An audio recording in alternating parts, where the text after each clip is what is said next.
I'm Flight Lieutenant Joanna Martin, and I joined the Royal Auxiliary Air Force in 1995, and we would train at weekends in preparation to be posted somewhere overseas to look after the soldiers.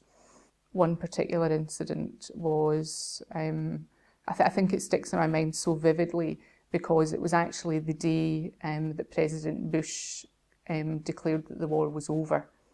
And it was a young British soldier who was only 19, and he had been in his tent cleaning his weapon, and his friend was in the bunk across from him, and his friend hadn't realised that there was still a bullet in his weapon, and his weapon went off and unfortunately shot this poor boy through his femoral artery.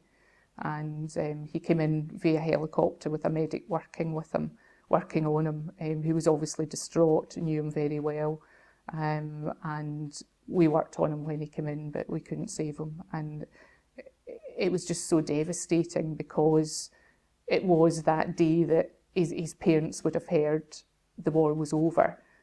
I was training on a weekend camp to go back to Iraq. I'd had my call-up papers on the Thursday to go back a few months after that.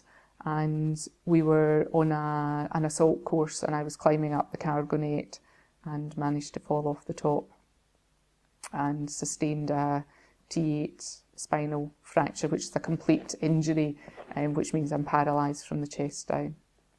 The RAF Benevolent Fund helped me with the adaptations to my house, so obviously that comes at a big expense, and for me to be able to live independently as I do, which was very, very important to me, the house had to be adapted. So I'd found an old bungalow, but it was going to cost a lot of money to have a kitchen adapted, surfaces at the right height, so that I could actually manage to cook, manage to wash the dishes, etc. And also have a wet room where I could shower myself and have the sink at the right height. So there's lots of little things.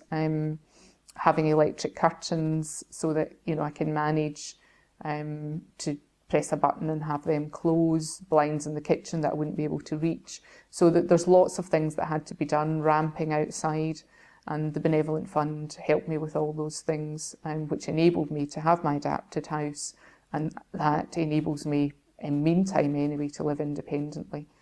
So they have given me my independence, basically. I can hardly put in words actually how much that means, because I think you can probably understand yourself how important that is, to be able to do things for yourself when you want and not have to depend on other people.